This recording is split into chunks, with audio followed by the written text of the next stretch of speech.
like, you know, shit gotta catch up to you. Like, you know, sometimes you put in the work and then they find out about the work you did later. With some guys. So yeah, for sure. That's the cool thing about the internet to me. yeah, Like shit really live forever. for real, bro. You know what I mean? Sometimes it could play to both sides. Like you could look back at your old stuff and it could be like cringy. Tight. That's how I feel when I look back at like the old episodes, like from like 4 or 5 years ago. Right. But I think it's cool. Things like you just document your process. Yeah, bro. Putting stuff out. Like this shit, like documentaries. That's what we grew up watching. You know, legends, and it's like the internet, YouTube, the podcast, and all that. That's like the living, like a ongoing documentary forever now. You know. Yeah. So it's like all that stuff gonna live forever. You know? Yo, I feel like Kanye had the hardest documentary. He did, bro. That documentary. I mean, it's just a lot going on with him in general. You know. So that's just gonna. That was a little before all this new stuff started. Right, yeah. But honestly, I might go rewatch that thing. Like, I remember watching it, was like super inspired. Honestly, bro, that documentary, just the idea of having a documentary in general, I think like we should just take from that the cues of like everybody should be recording everything. I think like nowadays, like, you know, because when we die, that's still gonna be there. You know, that's our legacy right there. So. Yeah, man, I'm a firm believer in that, bro. Like everything has to be documented now. Like I'm working on that to this day. Like that's what I'm on right now. Like you working on your documentary? Yeah, well, not a documentary, but just like documenting as much as I can, like content. That's what content is to my eyes. So it's like really just like getting everything recorded, you know, everything out. So it's so much, like even with the music, so much music that we didn't put out yet. It's like gonna go crazy. Like I feel like I had a little run, and like I haven't even really put my foot and like put my workout like to what it will be. So that's what's happening though. That's what's happening this year though. We back home. So. I do want to get into some of this new stuff you're working on, who you're working with in 2025. But I kind of wanted to start this episode with talking about your relationship with Trady Stunner. Because I see you produce some shit for him. Yes, bro. I think we did his last interview. Really? Like before he passed. Man, Trady. He reached out to me. We did a pod and we were actually in contact. We were supposed to do another one and like a skit or like some other content. Yeah. Then unfortunately he passed away. Right. And that was like the first person I've done a podcast with that passed away. So that was kind of weird to me. Yeah. I didn't really know how to feel about that. Like we weren't like best friends. I don't know his like family. I know like a couple of his friends. Yeah. But I do feel like an honor in documenting like a part of his story and having an interview with him. Yeah, and Trady, man. Trady was that guy. Like, you know, Trady was he was that guy. And I you know, we grew up with Trady for real. Like, you know I work with a lot of the guys like Breeze Park and like, you know, Cameron Parker. Cameron Parker? Yeah, you know, all that. Yeah, I'm good. Okay, good. You know, Cameron Parker, you know, all the guys, man. Trady's like a culture legend in VA, man. Like Trady. Isn't he from out of Virginia though? Where's he from? Honestly, bro, I'm not sure. I met him. We were kids when I met him. We was all out here, so I don't know where exactly he's from. That's a good question, bro. But I feel like bro from like North Carolina or something. I might look that up. He might be, bro. He might be. I know his fam still out here. They you know all my guys, like they still keep each other his bro and shit. But Trady was a legend, man. Trady was a humble dude too, and he was that guy that really was like, I feel like he was kind of leading subconsciously just because like he was putting his best foot forward with the music and stuff too before he passed. Like, man, he was dropping some shit. Like, Trady was always talented. Like, bro, my favorite shit by him is probably the Love Scars joint. Yeah, the Love Scars joint. He had some old shit, bro. He was in like high school called like Trady McGrady.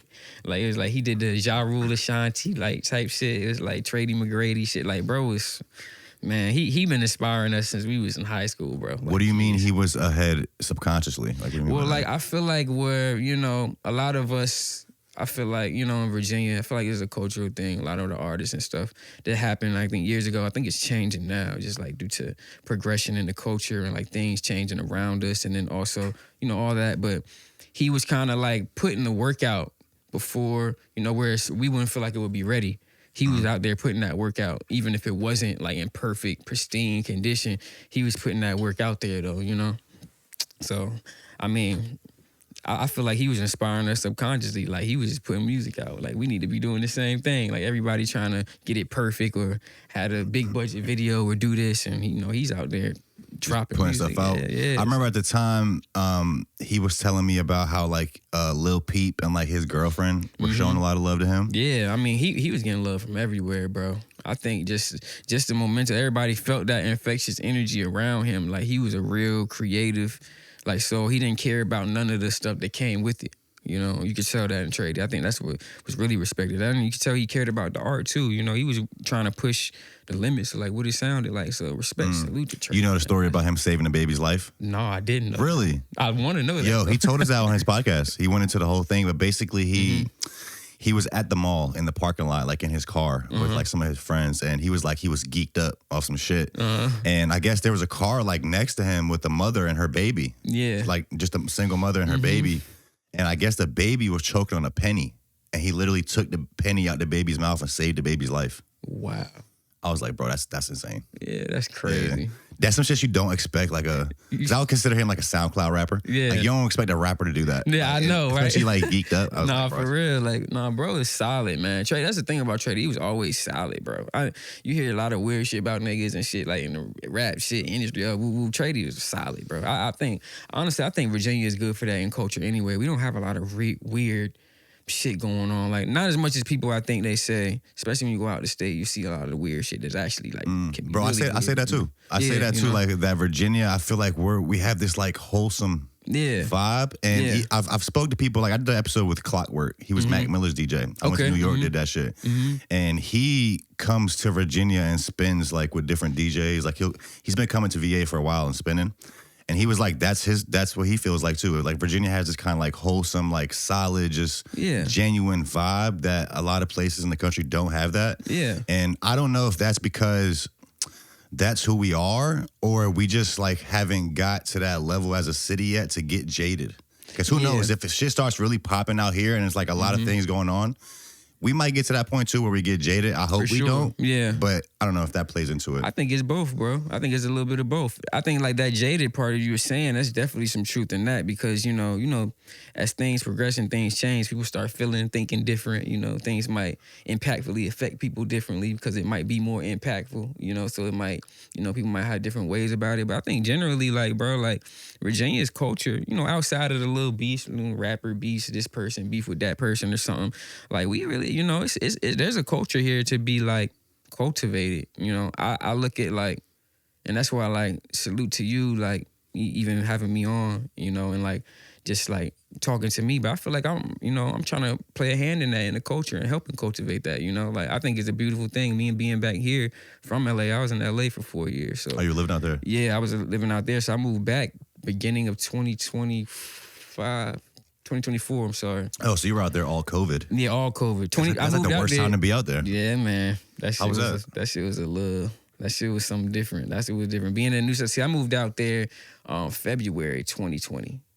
So that was like a month. I can't remember now, but like closed down. Oh, so before like everything really hit. Like a month before though. Yeah. Like so, it was like that whole first year. You know, I'm with my guys. I mean, I'm in the crib. I'm with the homies, but like, you know, that was a little journey in itself. You know, it was a lot of growing to do there, just because, you know, you go to a new city, you know, you're not outside. Like it's different. You in a house in a new city, you don't know nobody out there. Yeah, so you're starting from scratch. Yeah, because like even though we're in a smaller city, like you have connections and you've built a certain foundation here, so like it's a little bit easier to just like move around and do things. But when you go to a new city, you really just starting over. Exactly. I mean, I'm not gonna lie. When I went to LA, I went out there because I did cultivate relationships.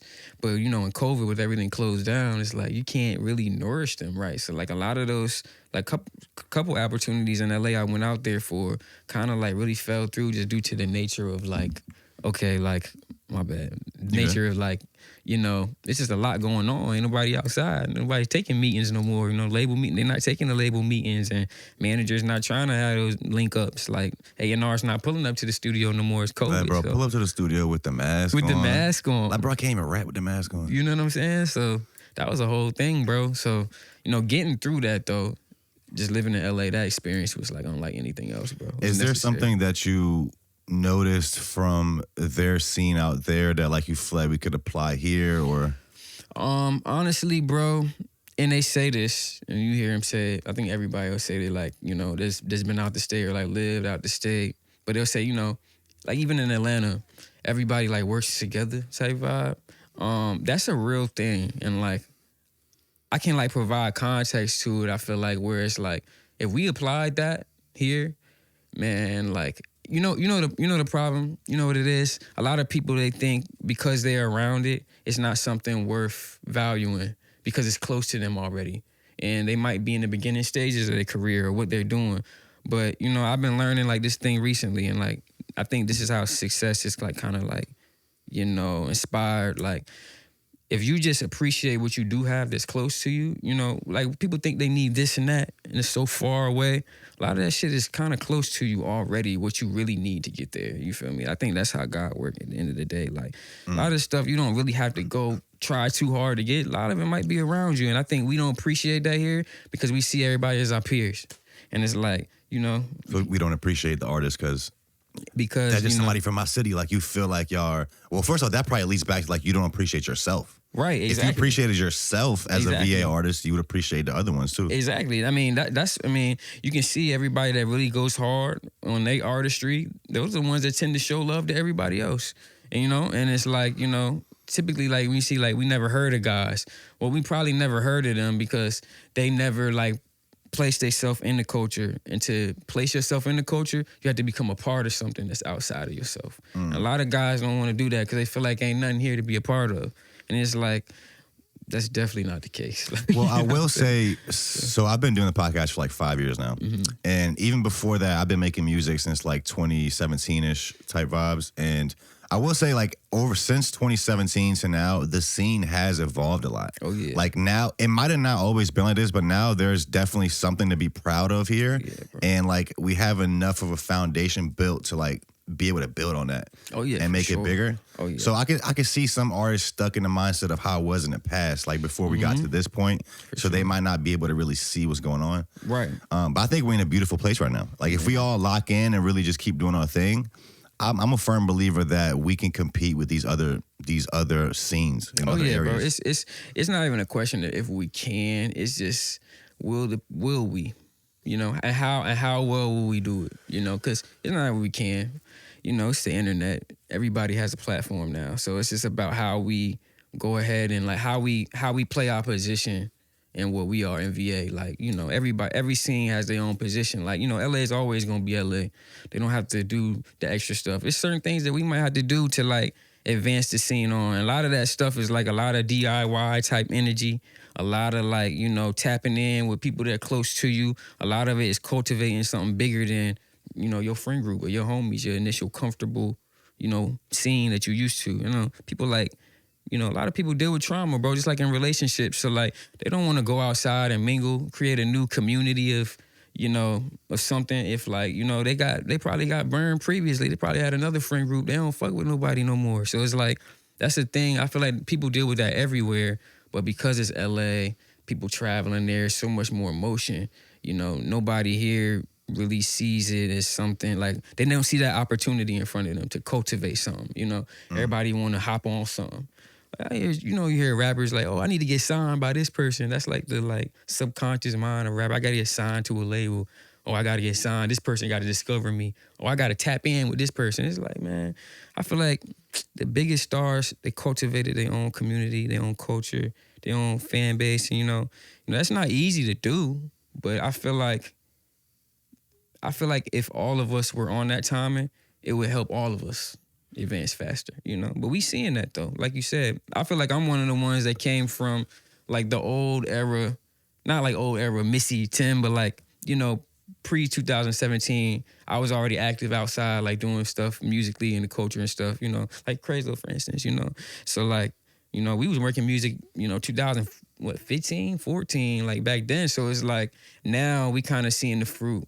That's what we were talking about. Like, you know, sometimes they catch up later. Sometimes you don't get your flowers until later. Like, I was on 13 News, last month. I saw that. You and Crazy went up there to promote the Vibe Check Festival. Yeah, you know, and like, that was really hard, bro, because, you know, like, everybody. Why you look so awkward up there? Man, you was like, bro, was like, you look nervous as hell. My palms was itching. I was really like, man, I was kind of excited. Like, you know. I would have been excited too. Yeah, and people was like, is it nerves or is it like excitement? I was kind of like, man, my palms was itching. I was like, man, I really felt like I deserved to be there. I ain't gonna lie. And to be there was really cool to see, like, you know, the universe showing you, like, you are who you say you are. And, like, here's, like, you know, that kind of just fell. It just happened.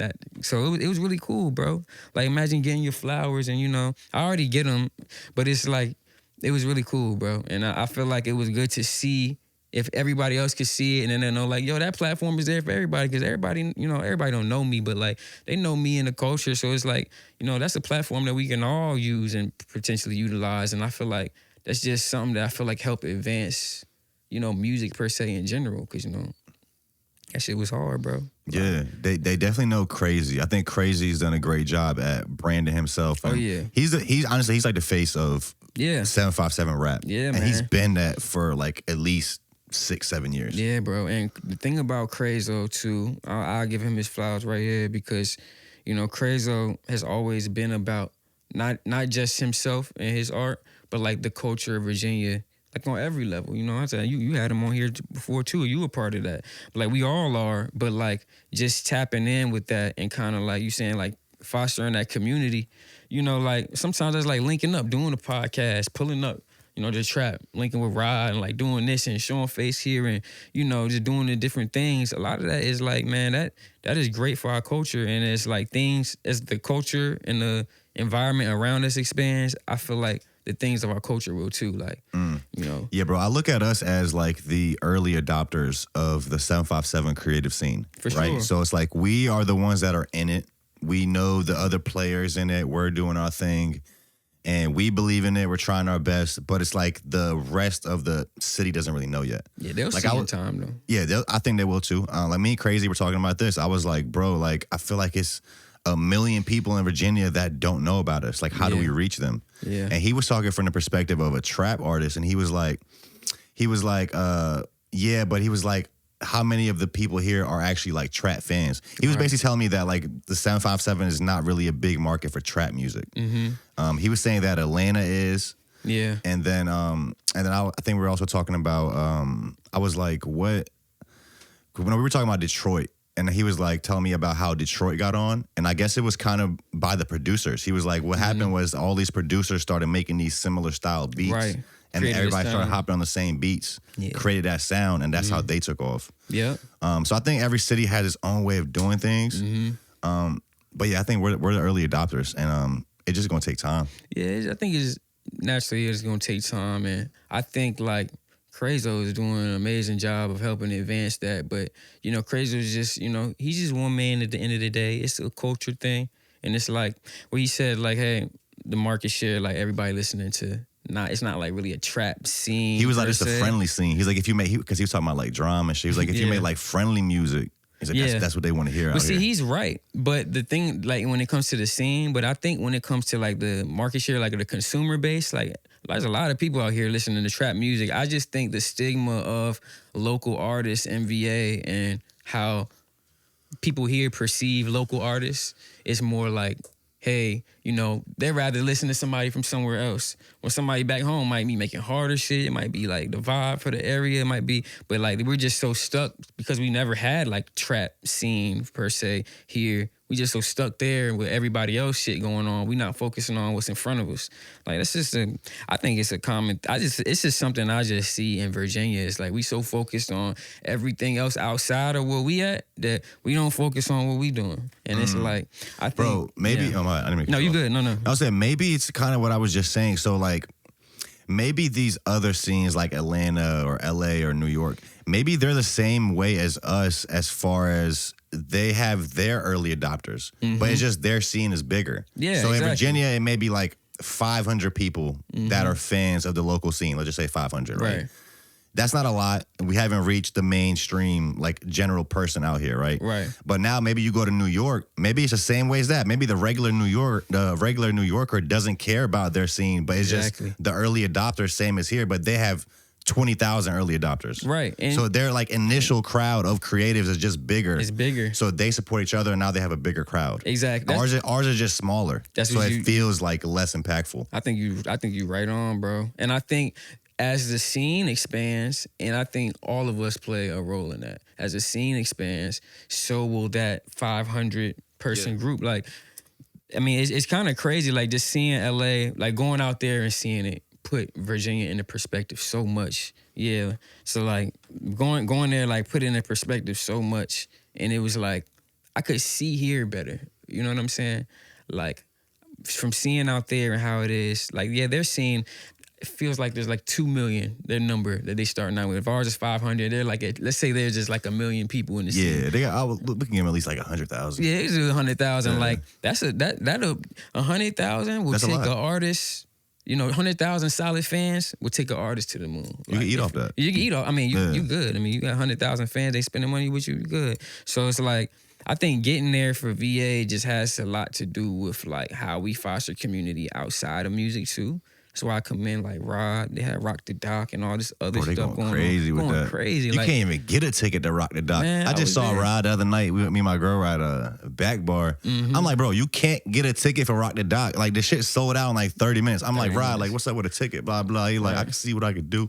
I'm like, bro, who's the boss? I thought you were the boss of Rock the Dock. What the fuck is going on? Like my boy had to get mine for me. I just got it from him. I'm like, man. Yo, side note on Rod, I'll say this because we're about to shoot a skit on Sunday. Mm-hmm. So you heard about the Bay Day event? I did. I just heard about it today. Yeah. So bro hit me up. He's getting me to do like a promo skit for it. Mm-hmm. So what we're about to do is, because it's like on Ocean View. It's a beach right there. Yeah. So we're gonna do like a lifeguard skit. So it's gonna be Rod is like the trainer, and it's gonna be Durag Daff and DJ Low, and they're gonna be like the lifeguards, and it's gonna be like a slow-mo Baywatch lifeguard run training. Oh yeah. So Rod's gonna be teaching them how to get their slow-mo run right. You know what I'm saying? That's gonna be like, you can just imagine that. That's what it's gonna be. Rod funny as fuck too. That shit gonna be fire, bro. Bro, Rod is funny. That's my boy. I fuck with Rod heavy. Every time I do a podcast with him, I get some flack. Like he always talking shit about somebody. I feel like, or I wouldn't even say talking shit. He just he just be on his shit. He just be staying on his shit, and some people don't like it, but I think it's but you know how it is. I mean, he's one of those guys though. I commend everybody. He can pop it though, because he's been doing this shit for long enough to be able to. Exactly, he'll pop his shit. We gotta let him pop his shit. I mean, he's doing for the culture. Like I remember when Crazo was coming up, Rod was right there. Rod, I don't know if he the one he didn't introduce me to Crazo, but he was right there when we first met on that time, like when Trap first started. So man, salute to him. He get his flowers on here too. Everybody getting flowers, because like at the end of the day, everybody from this curating it to where it is now, like I mean, there was steps to get to where we are now too, and like I feel like we have to like look at that and like for sure, also like give ourselves like, yo, we doing something, like we gotta, so we got to give everybody their flowers, man. I think that's the thing about VA. We need that motivating factor. Like in LA, they got it. They got the hills. You drive 30 minutes anywhere in LA, you'll see a mansion. You're gonna have like Calabasas right there. So it's like you're either gonna be motivated, or you're gonna feel like shit. Like, exactly. Damn, going back to a small ass house. But what motivates the artists out here, I think, if you ask them, they'll say like having the shows, doing this and doing that. And just having seeing the culture, materialize and like mirror like what they put into it. I mean, everybody's gonna feel the type of way, or like in VA, like, oh, I should be here, I should be there, and everybody has where they feel like they should be. But I feel like life is a mirror, and like everybody, that's just what it is, and like it shows you where you need to work harder at and where you don't. But nobody should be beating themselves up in our culture in Virginia about not being on or popping, or if they need to be big or headlining or this and that, because it's like we're still growing, and like I feel like the only solution to reach outside of that 500, let's say it's 500, it could be bigger, but like outside of that, we gotta like think broader, and LA showed me that. Fuck just marketing in VA. We need to market outside of VA. What motivates me, bro, is being around other people in the scene that I know are also chasing their dream, and that I believe in, and I can like, I know like this person has potential. Like as long as they keep going, like they'll get there. That motivates me. And then like if I go outside, like a lot of times I'll go out to like, honestly, I'm kind of more known like on that side of the water, because I think more of our creative scene is out there. So like we'll go out and like I'll get recognized and stuff. So that feels good. Yeah. And also I would say like these event platforms like Traptastic, Soul Supply, these things are so important to our scene. Because for the longest time, bro, we just had rappers. Yeah. We didn't have no media platforms. We didn't have like producers like that were known. Nothing. All these different players are like key factors in our scene. Mm-hmm. And then these event platforms like that throw parties and stuff, they're key because they get people to come outside and like really...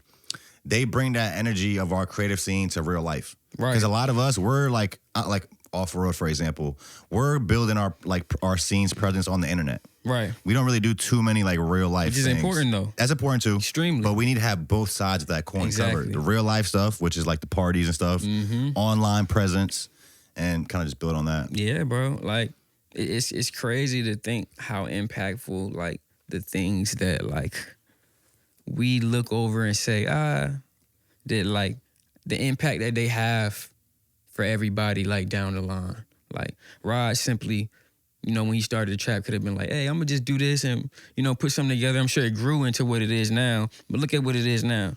I mean, that manifested into a lot, Rock the Dot. I mean, like now we might have a trap at the Dome or some shit like that. Who knows? That's what I'm saying. I think they sold 1,000 tickets at the recent Rock the Dot. Right. I heard it was like 1,600 people. I don't know if that's a real it might have been because was it more than 1,000, babe? Because they sold like 1,000 at first, and I think they opened up the inside or something. Yeah, they did. Yeah, it might have been because it rained. They did a capacity increase.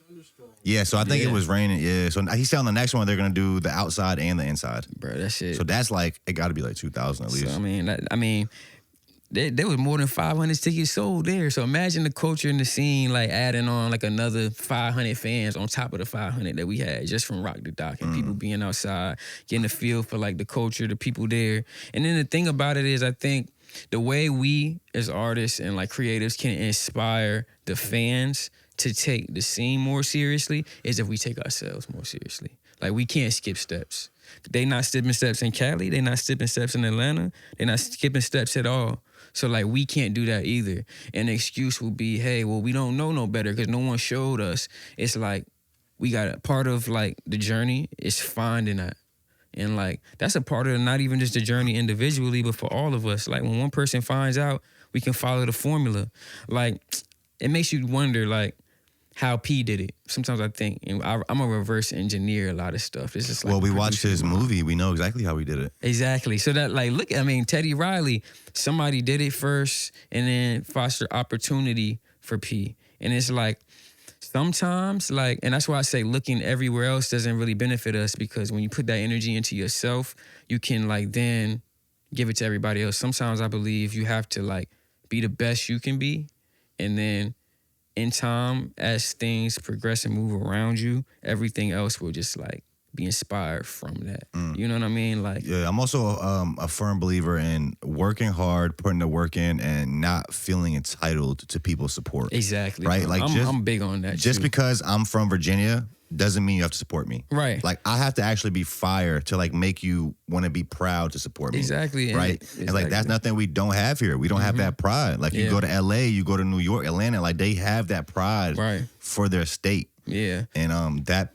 takes them a long way. You know, it's crazy. Sometimes I feel like I see the creatives have that pride, but more so like the fans or the market base may not have that unless they're talking about one of the ghosts, which is understandable, right? If you just a civilian, you're not too into the culture, you don't know about all the stuff that's going on. You know, you're looking at Pharrell, Tim, you're looking at Missy, those are the legends. They set the foundation, but it's like if you don't know what's going on now, how would you know? I mean, the only way they would know, is if an artist just puts 100% into himself, I feel like. Yeah. I got to be honest, though. I feel like a couple of our GOATs right now are giving us a bad look.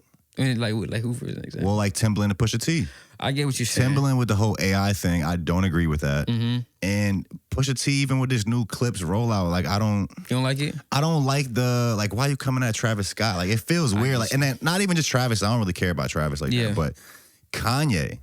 Like, why are you coming at Kanye? You know you would not be here without Kanye. I get that. And if that's supposed to be your friend, right? Bro, going through a tough time, you got to be right there. You can't just switch up on bro. Right. And that's like the pushing Timbaland to the situations are so different in my mind to me because I know with Tim, it's like, I put it on record here, bro. I just think it's like kind of it was a little corny, the AI stuff. I see where he's coming. He's trying to be ahead of the curve, like with auto-tune and like how T-Pain was. Right, I think he quoted auto-tune too when he was talking about the AI shit. Like, hey, that's AI. I don't think it's necessarily what it is that he's utilizing and using AI necessarily is bad. It's like how he's using it and presenting it to the public on how he's using it. Like, I think the biggest flack right now, which I don't know this for sure, but this is what I've been reading, is that he's been using the people that submit music to his show to train the AI. That's crazy. And if he's doing that, I don't know if that's actually illegal, but it's definitely fucked up. If it's not illegal, it probably will be. There's just no regulation. But if that is true, that's crazy to me. I was figuring like it was like, he just collaborated. I think the Versus was a great contribution to the game. Yeah. I want to see Versus come back. Right. And I'm not trying to like disparage or like hate on these guys. No, obviously, not at all. I love what they do, and I'm motivated and inspired. But it's like certain things. It's like, why are you doing that? Yeah, I mean, you have a platform to speak on these things, and I feel like they should be spoken on, especially when it has to do with AI and music, and like that's the culture, and it's going to affect everybody from the top down to the promoters, to the music makers, to the music fans. I mean, it's something that we should have open dialogue on. Is it corny? I believe it is. But it's like it's not the AI I think that's corny. It's like how you use the AI. Like an AI artist, like... Yeah, so what it is to me, okay, so like right now, okay, let's say Timbaland's doing it. Okay, cool. It's just, he's making, he could make some cool stuff. I'm not saying that it wouldn't be cool, some cool stuff. Yeah. But what I think is bad about it is it's getting fans used to that. So now what's stopping labels from completely saying fuck all artists? Now every label just uses AI and it completely cuts out the real artists. That's where it gets scary because it's setting a bad precedent. I feel like it can. I don't think the labels have proven that they have integrity with how they deal with. They have no integrity. They've actually proven the opposite. They've proven that they have no integrity. Yeah. So in inspiring that from the top down, you're the biggest one of the biggest influential producers of all time, and then it being like on that, I don't think it's great power, great responsibility, like Spider-Man shit. I don't think that was the most responsible, tastefully way to like go about it. Like an AI artist. Maybe an AI tool that can help producers make that. And those exist, I'm sure. Like, I mean, I'm not too hip to them yet, but I'm sure they will become more relevant as time go on in different ways without it being super corny or taking away too much from the creative process, which makes more sense to me. Maybe AI helping out with something like, I don't know, bouncing stems or something. Like, some shit like that. But like, to have an AI artist, it's like we're humanizing the AI and making it not just artistic, but we're saying an AI artist, and an artist is a humanoid or a human perspective person. Like that's when it gets weird to me, when we make AI take on human and we give AI human traits outside of like when it gets too deep. Like when it becomes it's gonna get really scary when they have robots that look just like humans, and then you put like the AI in it, and it literally talks like a human. That's gonna be you can't tell the difference. That's gonna be crazy. That's gonna be scary. I think I just don't like because it's just replacing humans. Yeah, that's weird to me. There obviously is, like you're saying, there is a lot of stuff AI can do, and there is a lot of jobs that's gonna replace. Yeah, but I don't think we shouldn't let AI replace human expression. Right. That's what art is. And honestly, the fact that you said that last word, expression specifically too, I think is super important because AI replacing humans as it is, okay, like some things are inevitable. Like with technology, it's gonna replace humans. Even like older technology can replace us, what we do now. So it's like AI, I do think has a place in society for sure. Like it speeds up workflows, it makes everything better and faster. People can work faster. But like when it takes away, things that's supposed to have soul to them, like a spirit or a soul to them, things that are supposed to, I believe like we hear it, the producers say like the ideas and the inspiration comes from like God.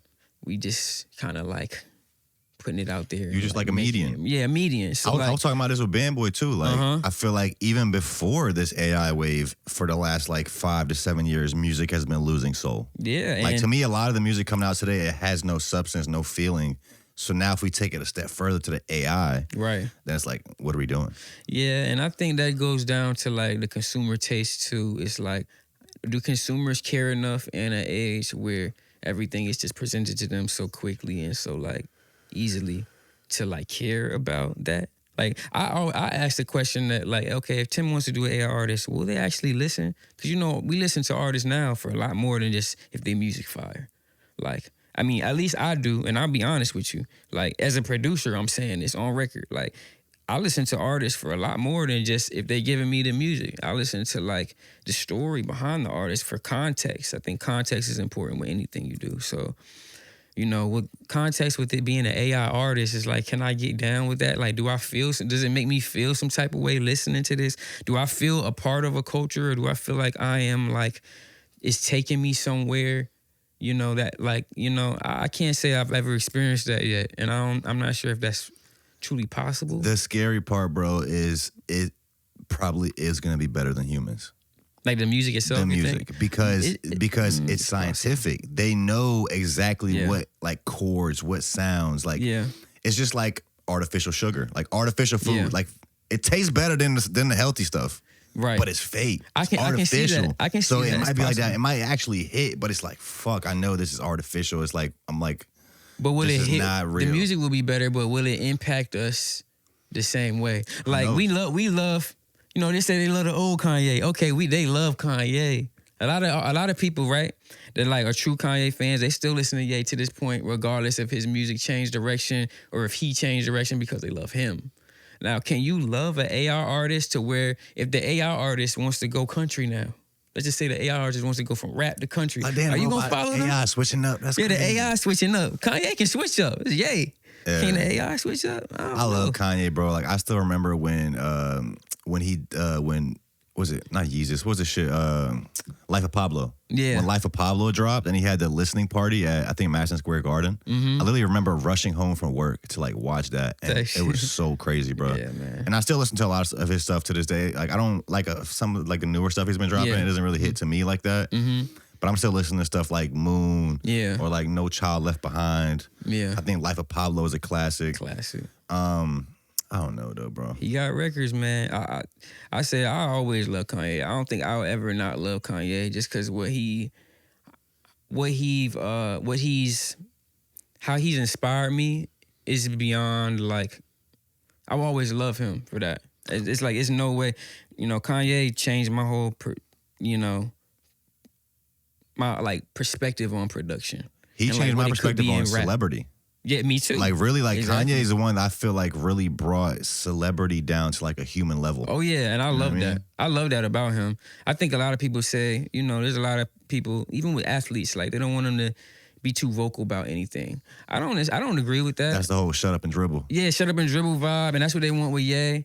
And, like, I don't agree with that, you know? I mean, we can have conversation around what's being said and all that, but it's like, I like that he expresses himself. I think him expressing himself how he does is a part of what makes him Ye and why his music sounds like how it does. It's just he's just that expressive of a person. Like, he's going to express, he's real raw on his expression. Like, even sonically, I can hear that. Like, Jesus sounds to me like, that was the craziest shit in the world when I heard it. Like, I thought that was, like, even to this day, like, it's just something, he's not afraid to go outside the box. And, like, I don't even think he's trying to find something there. I think he's more, like, just comfortable with being outside the box just so he can find something there and then bring it back to everybody. It's just different. Like, he switches it up every time. I love that, bro. Like, you know, outside of, like, all the other shit, the you know, political shit that comes on with him, how people feel about him, and, you know. I will say, looking back, it was really funny because I don't know if you remember when Kanye went on his first, like, Jewish rants. Yeah. When he had like the doctors and he was like, I'm not gonna say what kind of doctor it was. Yes, it was a Jewish doctor. But he went on Alex Jones, and this is before I even knew who Netanyahu was. You know, Bibi Netanyahu, the Prime Minister of Israel. Yeah. He was on Alex Jones with a net and a Yahoo drink. And he was like talking about Netanyahu. And I was like, what the fuck? It didn't really make sense. I didn't know who that was at the time. But I was like, bro was ahead of the curve with that shit too. I was like, honestly, bro, he always is. And I think he might be even now. I'll say this. Kanye has a way about expressing himself, but I don't think he ever lies too much about like the truth in the meat of what's going on. How he chooses to express it, everybody can have their opinion on it. It's bad or good, but you know, Kanye ain't as crazy as everybody keeps saying that he is, but I definitely think he is, I don't know if it's bipolar, but he has one of those things where like I don't want to say schizophrenic, but he definitely has moments where he's not fully there. That's how I feel like. Just from the outside looking in. A little bit. You know what he said about his cousin? You heard that song, right? I did hear that. Bro, there was a tweet going around. It was like it was a clip. I think he was on a game show. You saw this? Yeah. Kanye was on some game show with two of his cousins. And it was like, yo, I wonder which cousin he would talk about. And it was just cutting them, bro. He was like, this is my cousin and shit. And they were like on this game show. Shit. And he was like, I'm looking at this moment like completely different now. That's crazy. All right, so maybe we get back up a little bit. I feel like we're bouncing around everywhere. Tight. Can you just tell us a bit about when you started getting into producing, how you got into it, who are some of these like the first artists you were working with at that time? For sure. Honestly, bro, I don't think, wow, yeah, so like I tell my story. I started producing, I was like 12, 13, bro. Music is in my family too. Like my dad, he's a pianist. He played in church my whole life. I'm actually related to in the family. I'm just gonna start from blood. I'm gonna start from the very beginning. Knots Raw. I'm not sure if you hip to him, producer, Knots? legend. You talking about Kai's dad? Kai's dad. Okay. Kai's my cousin. Okay. Yeah. So, so, you know, growing up, my aunties playing him, getting me hip to who he was, and it's an immediate inspiration. How could you not? Like the dude's a producer's favorite producer, so probably one of the greats of all time to me. But you know, that's how, you know, being inspired by all of that. My dad putting the drum set in front of me at 4 years old. So like, I think producing. Once I found out you could make music on a computer, it was a wrap, bro. So like, been on that ever since. Yeah, bro, relentlessly. I think ruthlessly. I think when it wasn't even cool to be a producer, at one point I was producing. So that was a long time. Well, it was a long time ago, bro. I'll show my age if I tell you how long ago. But bro, I mean, was it manifested into me working with everyone that I think the kind of the culture sees now, like some of the heavy hitters now. That's why the Vibe Check they had me on. A lot of the guys I worked at Vibe Check, I've been working on since I was in high school. You know, Cam, I just recently met Shaolin. I produced a lot of her project we working on now. I'm doing a skit with her tomorrow. Oh, she's okay. Yeah. That's dope. She's fire. I love Shaolin. That's one of my favorite people in the culture scene out here. She's a sweetheart for sure. Cam, Young Crazy, all of them. You know, a lot of that journey started so long ago, bro. So I think I was just relentless on like being great as a producer, young, and I kind of like. Really was trying to put my best foot forward. And I always loved the scene, like the culture of Virginia. I've always been inspired by that. So I think that also helped me become, you know, who people know me today, like, you know, the person I am today, and like also contributed to the accolades, just being a part of the culture and like, you know, so. But I'm excited for this new journey I'm on and like what we doing now. Like it's gonna be crazy, you know. I'm starting like a label, a creative agency type of situation right now. I got a whole team with me, my boy here, like, you know, so we building something, and I'm excited about it, bro. I'm like super excited because it's like I feel like all of my years of being in VA and like learning the game, going to LA and like experiencing there, learning what it's like coming back here. I think all of that is like contributing to, you know, the impact that I'll have now at, you know, this new venture, bro. So I'm excited. Like I can't be more excited than I am right now, to be honest. Tell us a bit more about this label and this creative agency. Yeah, it's called VVSS. So I saw that in your bio. I went to the thing. It was like, I think it's just like email link right now. Yeah, like when for you click on it, it yep. takes you to the email. Yep. And right now it's a lot of stuff curating going on behind the scenes, so we can launch correctly how I want, and like we can curate everything behind the scenes, like the infrastructure of how we operate, how we gonna do things, like working the kinks out. But honestly, a lot of that is kind of almost really completely done now. We like expanded the team. Like I know one of the team members that I'm working right now, she did like a lot of like content creation and like did some work with Rock the Doc and stuff. So she's already in the culture and stuff too. Like my boy, you know, he's super stamped already. Like, you know, so we have our like own different ways that we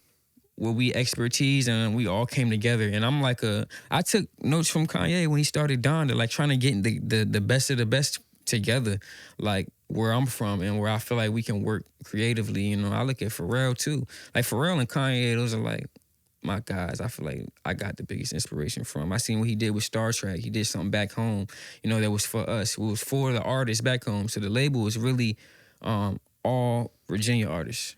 And like we're curating everything down to the T, like doing all the steps, the extra steps that are taken in LA with the majors. We going and trying to make those extra steps as well. Like we taking those steps like in every way when it comes to marketing and like promo, all of that, like creation process, like the time that we take, like not cutting no corners really, you know. And I think we see that, well, I see that in a lot of the culture here. I see a lot of corners being cut, not everywhere, of course. But what are some corners that are being cut? I don't think guys are taking the time to really curate what it is, the product that they're giving, right? People think about the product and it has to be out, or I did this or I did that. I mean, my favorite thing to say, like a lot of motion, but a lot of it can be running in place. You know what I mean? So like, you know, we got to find actionable steps for it to improve results in the things that we do.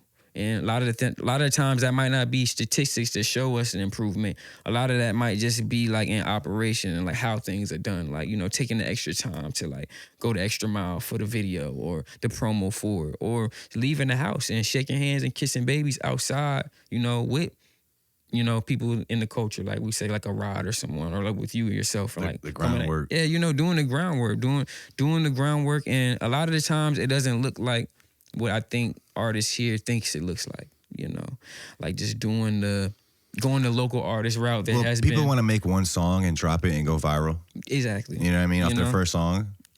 It doesn't work like that. I think we're better off like mastering your craft, not showing anybody, and then coming them with something that's presentable, something that's well curated, something that people will want to naturally like gravitates towards. And I think we get it confused, and it's like it has to be the hardest music ever. I don't even think that. I think we're more content driven than we are it having to be the best music of all time.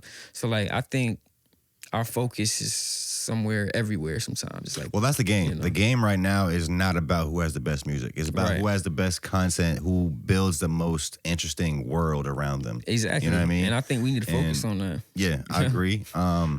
People want to blow up right away, bro. I was one of those people too. Like I've been, even if I'm just talking about the podcast, whatever it is, I've been feeling like I was ready since year one. Yeah. But as time goes on, I realized that I wasn't. Yeah. I realized that I needed more time to practice. I needed more time to sharpen my sword. Yeah. And that's how I look at like the phase we're in right now. For myself and a lot of us, like the world isn't watching yet. So this is the time you're supposed to fail as much as you can. Exactly. Learn all the lessons you can and prepare yourself so when the world is actually watching, you're ready and you don't squander your moment. Exactly. Because you can go viral, you can get your moment and not be ready and ruin it. Yeah, bro. And not capitalize on it right, and then you'll be the person that's like, what's the saying? It's like, would you rather have it and lose it, or like never have it? Exactly. It's like, I don't know what's worse, but like you can definitely have it and lose it and never get it again. Yeah, and honestly, if you had it and then lost it and then never get it again, it's because it's not because you never had it in you to have it either. It's because it's how your perspective on having it and like what you learned from what you got when you had it. And sometimes that'll look like, okay, we did this to make a hit, so we got to do that again. Or we have to, or we, you know, what worked once might not work for you again. It's like, it's more so, you know, I think the best, the farthest along people in industry, in any industry, are the best students. They're willing to learn even when they are the best. But that's just life. Yeah, you know, so it's like if we're constantly just doing what's in front of us or what we feel like is the best or what we feel like we should be doing, you don't even have enough skin in the game to know what you should do yet. So go try shit, go talk to people, go learn. I mean, YouTube, people don't sleep on YouTube, bro. It's the most powerful, I think, like resource. People just lazy, bro. Yeah, they lazy, It bro. comes down to that. People, not everybody has that work ethic, bro. Yeah. In this game, you got to work hard. Like people think, like when we were growing up, you think it's like, yo, it's easy to be a rapper. I'm gonna just rap, get high, hang out with my friends. Yeah, bro, it's a lot more. It's a lot more to it than that. So I'm gonna ask you a question. Yes, what do sir. you think inspires the laziness in our culture, based off from your perspective of talking to everyone? Like just in the game, or like in you know, America? like the cutting corners. What do you think inspires that? Do you think they can't make it subconsciously? I don't know if anything is inspiring the laziness, but I think that work ethic is learned or like passed down. Like I think you get your work ethic from somewhere. Like me, I get it from my dad and my parents. Right. My parents have always been like really hard workers, and I think that's where I get it from. Right. So maybe somebody wasn't exposed to that. Yeah. Maybe everybody in their fucking life was lazy, and it's like they feel like everybody like they're looking for a handout, or they don't want to go put the work in, or they're scared to fail. Like I think a lot of these things are learned behaviors. Yeah. And not to say like you can't break out of that habit. Right. You got to be aware of it. You know what I mean? Yeah. Also, so you're starting this creative agency label. That's got me thinking now, what is the newest label that was created as successful? Is it good music? Like, I mean, because like right now we kind of have a monopoly on labels. Like, what is the most recent label?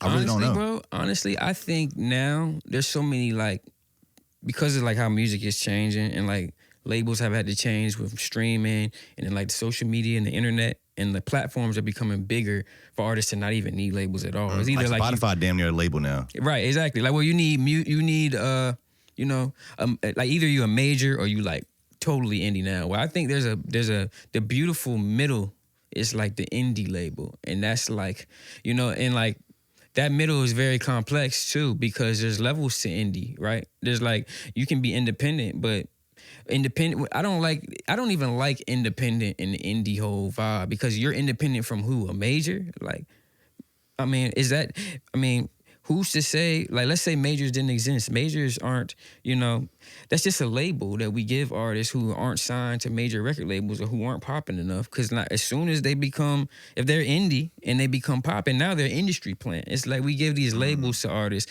And I think, like, what it is I think the beautiful thing about independent record labels, though, is that you're getting the team, you're getting the resources of a major, but in, like, the curation of a major. Like, you're getting that time and attention, that TLC, so the corners aren't cut. You're spending more time on it, and you have a team holding you accountable. You have a team helping you and holding you accountable, better yet. And then also, it's like, you're not by yourself. You can't do anything by yourself, bro. I can't even hold a camera up by myself. I gotta have a tripod move over there. The tripod gotta move with me, So it's like you gotta have that team, and that's where the indie label comes in, because you have to have guys in there. Everybody can eat there too. I think. Yeah, man. I mean, it's very complex, but the other side of that coin that we were talking about laziness, I think it's also when we working hard, when we running in place, like I said. And I think a lot of that is we're working hard at the things that aren't, we will make more music before we sit down and go read a book on how to improve our marketing strategy for the music you already have. So it's not that they're lazy. I heard our attention is here because this is what we seen works. This is what we can see on the surface. We got to go deeper. And I don't think, as a producer, I think I've had the luxury of like having to go deep to become better at, just on a technical level, which made me like the person that I am. I want to see that from artists too. I want them to go more technical. Like my boy, shout out Naro, he's getting hip to the preamps and the mics and the compressors and shit that we use and buying. And like, I think that type of attention to detail with what you say you love is important. Is why Michael Jordan can be great, but I didn't mean to speak on Mike. I'm saying LeBron James can be a player coach, right? Because he cares, and I feel like we need a little bit more of that. I feel like there's more, we want the reward more than we care about what we putting into it or how much we're putting into it. And sometimes we just got to shift our focus. It's not like we got to work harder or less. If it's not lazy, we not focusing on the right things. And, I get that. I've heard that before too. Like, artists will keep making new music where even though like they might have a song that's already out that is their smash hit that will change their life, but they just haven't marketed it the right way. Right. But they just like let that go to the wayside. Right. To keep making like other music. It's just crazy, bro. Like artists, like if you feel you have a hit, I'll say this. If you feel you have a hit, after that hit is made and it doesn't pop, that don't mean you didn't have a hit. That means the song didn't hit everyone's ear. So reevaluate your strategy. Don't quit or get discouraged. I see a lot of that. Or it's like, oh, it didn't do this, so this is not for me because it didn't do this. It's like, no, sometimes the strategy has to be reevaluated. It's not like the end of your career or you're not meant for you or the scene is just, or it is. We have all these excuses for why you don't want to dig deeper. And like, we're all guilty of it, bro. So like all of us, there's ways we can get deeper with everything, So I feel like that's what it is for a lot of the artists here.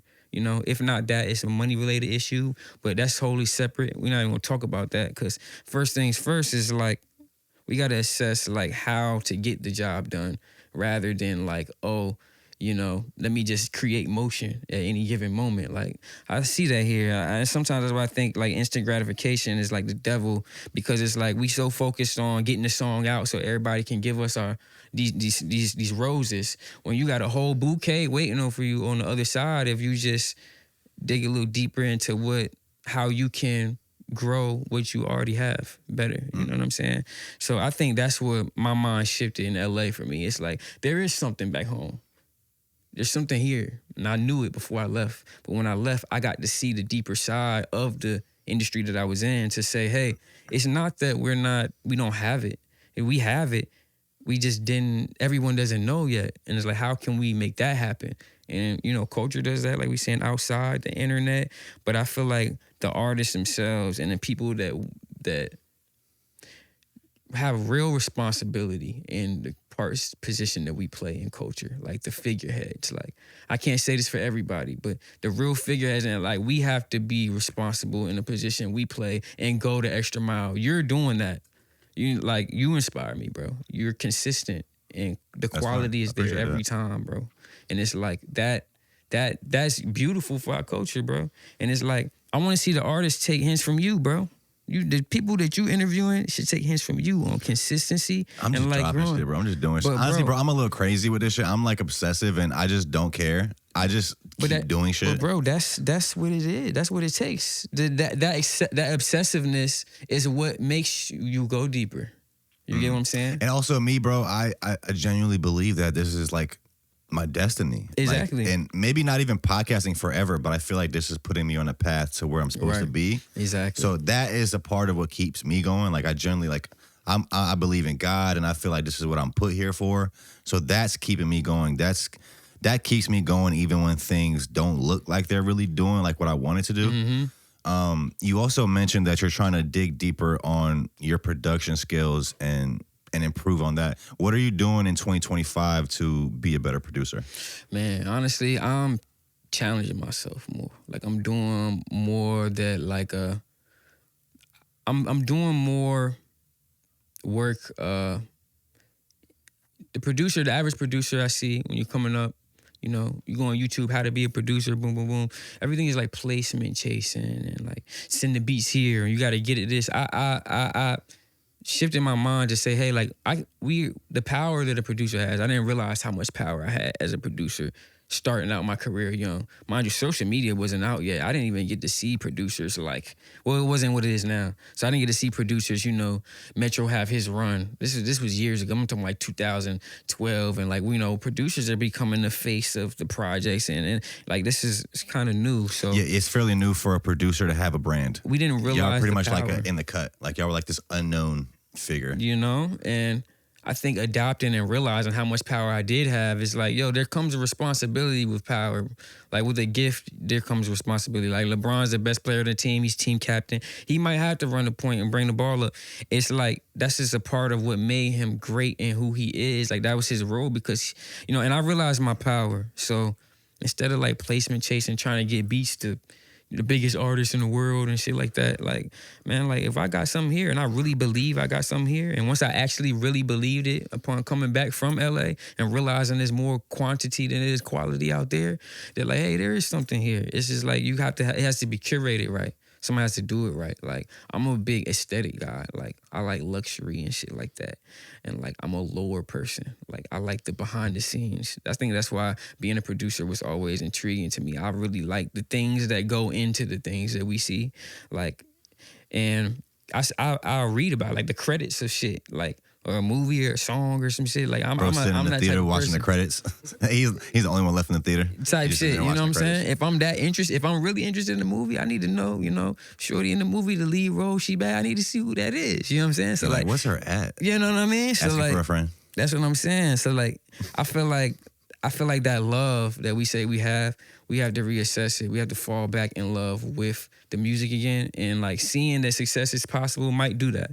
If I'm sitting here telling somebody, that's what I'm hoping to do today, like inspiring, like on a podcast. Like, if somebody can hear that it is possible here, I'm just somebody who then came there and went back and then worked with some of the big artists, been in the studio with them, seeing it. It's possible here. It's just, we have to assess the approach, I think. I agree with that. Also, well, speaking on working with bigger artists, I know you produced I think it's Saks Fifth Avenue by Masego. Yeah, I did, yep. Maybe, yep. How did that happen? And I feel like Masego doesn't really get a lot of credit out here for being from here. I think he's from Hampton, right? Right. I think he's a big ass artist, and he might be our last artist to blow. I think. I don't know if people talk about him that much. Outside of who? Shot Boozy. He's from Northern VA, but he's from Northern. I'm talking about from 757. Masego. Yeah. So like, how did that happen? Honestly, a friend of mine, producer, shout out Bird. my boy Bailey, we in LA. Me and Bailey worked on beats for years, like NVA. Prior to me even moving to LA, prior to him moving to LA, he's in LA now. He's a from producer here from too, though? 75. Yeah, Okay. exactly. So he's in LA now. He's making moves too. He's doing this thing. He actually would been working with Masego even when we was NVA. I think I had met him before or something too when we was in VA. We just never really locked in. We was cooking up all the time, me and Bailey. Me in LA, we go to the crib. I'm at Masego's house. We just all working, natural, organic, bro. Like really super, just working on music. Just at Masego's crib in LA, working on shit. Bro called me, say, "Hey, make the album." Like I'm like, man. So it was really surreal, and it felt really like it felt like home when I was working on that record. I mean, bro's from VA too, but I mean, just the vibes there, bro. Cooking on the grill, you vibing, like making music. It was easy, bro. It was just a vibe, like another day at the stew, like with the homies for real. And it became that, and it was beautiful, bro. It was super dope. So Yeah, I like him as an artist, but I never met him. I wasn't really too hip on his music. I'm getting more hip now, but I don't see many people talking about him in the city. I know a couple people that have like connections with him. Like I did an episode with Joe Froxy. I think she was his tour DJ for one of his tours. Yeah. Like Scoozy talks about him. It's a couple people, but yeah, not as many as you would think for him being from this area. Yeah, I know a lot of the guys, a lot of people from the culture, especially from that era back then, that were like in the scene back then and like doing stuff. They definitely had a relationship with bro. I didn't have a super tight relationship with him prior to working. Yeah. Me working with him was our was really how our relationship was like started. So, but bro was really cool. I think they might like paint that picture with him because like we don't physically see these people here, and like we don't he's not necessarily. But I mean, I can't say he ain't doing his part in collabing with Virginia creatives. I mean, I'm on the record. So, and like, what I'm saying? You even being a mouthpiece and letting people know I'm on the record, So it's like, I think it's just something that Virginia, we want to take pride in something. And I think for Virginia to really take pride in our artists, it's like, I think we gravitate towards the artists that really take pride in Virginia. Like Crazo's all about Norfolk and VA. We know he loves it. Yeah, I'm surprised Crazy didn't fucking move to like Atlanta or some shit. Type shit. Yeah, I mean, even if I'm Crazo, glad he didn't. Yeah, but, right. Yeah, I'm glad he didn't too. But I mean, like, Crazo will win anywhere. You know what I'm saying? Man, for Crazo need a label. Yeah, I can see him being like a CEO. But he has a good team though. Like shout out Mod and everybody. Generation of the trap artists on his label. Yeah, no, for real. Not for real. I think labels infrastructure though. It's not easy to do. It's like it's a lot of moving parts to it. And they're very intentional. I think it's just hard, man. But I'm willing to take it on. Also, back to what we were saying earlier, I was thinking too, I think LVRN might be one of the more recent labels. I think because it has Summer Walker on there. But see, they're from Atlanta. I think they're from Atlanta. Yeah. Yeah. Who? PG Lang. Oh, PG Lang. Oh, yeah, PG Lang. Yeah. I don't even know if because that's Kendrick label, so it's like Kendrick already big, so it's like him starting a label. It's not like exactly. Okay, right. I like PG Lang though. I actually have a song that when I made music, I have a song called PG Lang from like 2017. Oh damn, that's crazy. Keem is hard though. I fuck with Baby Keem heavy. Damn, PG Lang wasn't even out then. Maybe it was 2017 though, but it was early though. Okay. It was early. It was before 2020. Also PG Lang, the way they rolled that label out was different. Like they had a website with like 1 or 2 videos on it for like a couple years, and like nobody really talked about it. Yeah, like they were just like low key, like really slowly, like rolling it out for like years. Yeah, I mean the label's really behind the scenes, guys. That's why you see my website is how it is. And label is a lot of moving pieces, like behind the scenes off of the internet. Like one of the artists I'm working with now, Zara Bash, he's rocking with me with the label now. So like he's like my first project on there too. Outside of myself, I'm starting to drop music too. I'm super excited about that. Your own music? Yes. It's okay. Gonna be crazy. So like that's gonna come soon too. So, but I'm working with Zara now. Like a lot of the moving pieces we have, even with Drew, my boy here, like moving pieces behind the scenes, getting shit prepared for the drop. I'm saying like doing everything to the T. Like you'll see the rollout. It's gonna. What does bro do at the label? Man, bro wears multiple hats, like president for real. Bro, I mean, he's a finance guy too. So like, bro is like a lot of like infrastructure stuff, bro. Like planning, like he's helping curate a lot of stuff. Like we a lot of us is like really like round table shit, bro. Coming up with the ideas, the strategy, the plan, and then like him really helping me execute on that too. So like, this is my brother. Like so this is like it's real. real tight-knit like type of label too. So it's like I'm trying to create a family where we can really create like culture. Like I like the new mob, bro. Like what Rocky did. He built the whole thing. I don't know if that was like a label per se, but you see what it grew into. I'm Pretty trying much, to get everything done from the jump, bro. Like everything. The graphics, videos, marketing, everything. Yeah, for sure. I'm excited to see everything you got coming out, bro. Is there anything else you want to touch on? Anything else you want to leave the people with? Shout out Off World Podcast, man. I want to get you your flowers, bro, because I got hip to you, and I'm like, man, I don't think Virginia appreciates you how they should. I mean, they do, but I'm saying you're gonna get many more flowers from in the future. But like, man, just keep doing what you're doing. Man. I love Virginia. Shout out to y'all. Shout out everybody watching. Come on. If you're watching this, I appreciate that. Thank you for coming through. If you're watching this, we appreciate you for tuning in. All bros links will be in the description. The label's called VVSS, right? Yes, sir. Does that stand for something? Well, it's kind of symbolic. A lot of it. So it's just we'll say that for the next episode. Let them think Virginia, on that. You know what I'm saying? Okay. Yeah. VVSS, the label. See what they got coming up. See you guys soon. Love. Come on.